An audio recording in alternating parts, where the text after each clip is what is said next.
మెదక్ జిల్లా వెల్దుర్తి మండలం చర్లపల్లి గ్రామంలో రైతులు, కాంగ్రెస్ పార్టీ నాయకులు ముఖ్యమంత్రి రేవంత్ రెడ్డి చిత్రపటానికి పాలాభిషేకం చేశారు. ముఖ్యమంత్రి రేవంత్ రెడ్డి ఎన్నికల ముందు ఇచ్చిన హామీ మేరకు ఏకకాలంలో 2 లక్షల రుణమాఫీ చేయడంపై హర్షం వ్యక్తం చేశారు. పంచాయతీ కార్యాలయం వద్ద ఏర్పాటు చేసిన కార్యక్రమంలో ముఖ్యమంత్రి రేవంత్ రెడ్డి చిత్రపటానికి పాలాభిషేకం నిర్వహించి ధన్యవాదాలు తెలిపారు. ఈ కార్యక్రమంలో కలాల్ శేఖర్ గౌడ్, పెంటారెడ్డి, నర్సారెడ్డి, శ్రీకాంత్ రెడ్డి, రామరెడ్డి, రాజిరెడ్డి, నర్సింహులు, పోచయ్య, కృష్ణారెడ్డి, సిద్దిరామరెడ్డి, సంజీవ్, గోపాల్ రెడ్డి, నరేష్ తదితరులు పాల్గొన్నారు.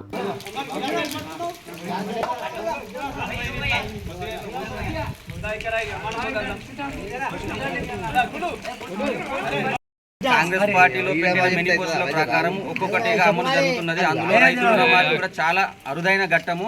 ఈ రుణమాఫీ కూడా సకాలంలో అందరికీ అందుతుందని, ఆగస్టు 15 లోపల అందరికీ 2 లక్షల లోపు రుణమాఫీ వర్తిస్తుందని రేవంత్ రెడ్డి తెలియజేయడం అర్చనీయం. మరియు తొందరగా కూడా అందరి అకౌంట్లలో డబ్బులు కూడా పడుతున్నాయి. ఇది రేవంత్ రెడ్డి గారి దిగ్విజయం. ఆడిన మాట తప్పకుండా రేవంత్ రెడ్డి గారు మాట నిలబెట్టుకున్నారని మేము మనసారా ధన్యవాదాలు తెలియజేస్తున్నాము. జై కాంగ్రెస్, జై కాంగ్రెస్. మరి ఈరోజు చల్రపల్లి గ్రామం తరఫున మరి రేవంత్ రెడ్డి నాయకత్వంలో ఈరోజు రైతులకు ఒక వెన్నుముక లాంటిది.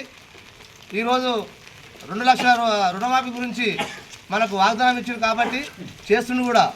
ఇది మన ప్రజలకు చాలా పెద్ద సమస్య.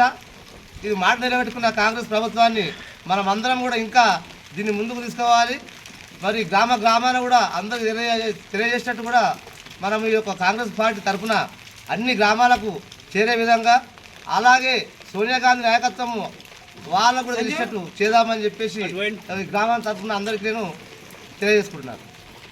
నిరాశ చెందవచ్చున, కాకపోతే కాలాతీతమైన సరే కానీ మేనిఫెస్టో వచ్చిన ప్రతి కార్యక్రమం కూడా ముందుకు తీసుకుపోయేటువంటి ఉద్దేశంతో మన ప్రభుత్వ యంత్రాంగం ఉంది కాబట్టి పెన్షన్లు కానీ, డబుల్ బెడ్రూమ్లు కానీ, ఇతరత్ర రావాల్సిన కార్యక్రమాలు కొద్దిగా టైం పట్టినా అందరికీ సకాలంలో సమగ్రంగా అందరికీ అంతైన నమ్మకం ఉంది కాబట్టి కాంగ్రెస్ పార్టీ నమ్ముకొని కార్యకర్త ప్రతి ఒక్కరు ప్రభుత్వం ఇస్తున్న కార్యక్రమాలన్నీ కూడా ప్రజలకు చేరే విధంగా కార్యకర్తలు పనిచేయాలని కోరుకుంటాను. జై హింద్. మరిన్ని అప్డేట్స్ కోసం మా ఛానల్ని సబ్స్క్రైబ్ చేయండి.